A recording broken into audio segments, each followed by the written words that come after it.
मुंबईतून एक मोठी बातमी समोर येते। गेटवे ऑफ इंडिया कडून एलिफंटाकडे जाणारी बोट जी आहे ती बुडालेली आहे।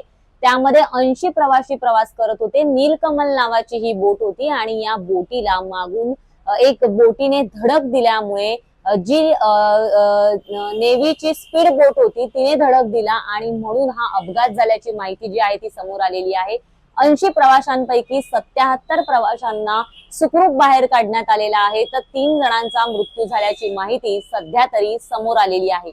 नेमकी ही घटना कशी घडली, तर ज्या वेळेला गेटवे ऑफ इंडिया कडून प्रवासी बोट जी आहे ती 80 प्रवाशांना त्या बोटीमध्ये भरून एलिफंटाच्या दिशेने जात असताना नेव्हीची एक स्पीड बोट जी आहे तिने एक राऊंड मारला आणि त्यानंतर 8चा आकडा तयार करण्याच्या हिशोबात असलेली नेव्हीची स्पीड बोट जी आहे तिचा वेगावर कंट्रोल राहिला नाही आणि त्यानंतर ती बोट जी आहे ती येऊन या प्रवासी जी नीलकमल बोट होती तिला तिने धडक दिली आणि या धडकेमध्ये हा मोठा अपघात घडल्याची माहिती समोर आलेली आहे।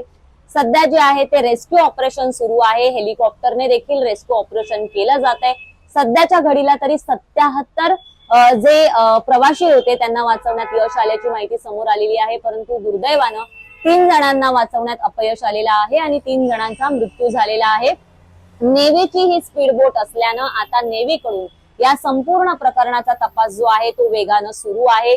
नेमकी स्पीड बोट जी आहे ती या प्रवासी बसला कशी काय धडकली या संदर्भात सध्या चौकशी केली जाते, परंतु जी माहिती समोर आलेली आहे त्यानुसार नीलकमल नावाची स्पीड बोट जी आहे ती एलिफंटाच्या दिशेला जात असताना उरण जे तिकडचा परिसर आहे त्या परिसरामध्ये हा अपघात जो आहे तो घडलेला आहे।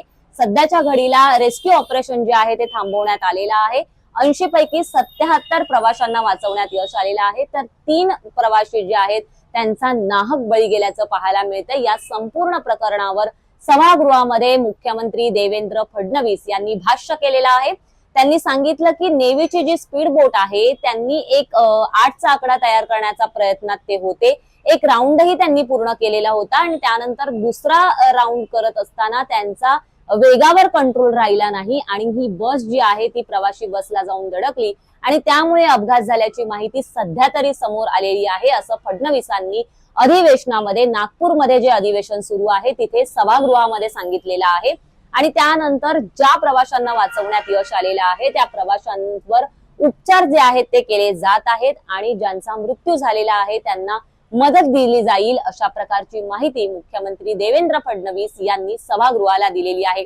सध्या तरी या संपूर्ण प्रकरणाचं रेस्क्यू ऑपरेशन जे आहे ते थांबवण्यात आलेलं आहे। 77 प्रवाशांना सुखरूप बाहेर काढण्यात आलेलं आहे, तर 3 जणांचा मृत्यू झाल्याची माहिती समोर आलेली आहे। शेकापचे जयंत पाटील जे आहेत जे अलिबाग परिसरातून येतात ते घटनास्थळी दाखल झालेले होते। त्यांनी घटनास्थळी पूर्ण जे आहे ते पाहणी केली। बोटीने ते समुद्रामध्ये गेलेले होते आणि या संपूर्ण प्रकरणाची पाहणी केल्यानंतर त्यांनी सुद्धा प्रतिक्रिया दिलेली आहे। या संपूर्ण प्रकरणावर आता चौकशी केली जाते। सध्या तरी 77 प्रवाशांना वाचवण्यात प्रशासनाला यश आल्याची माहिती आहे।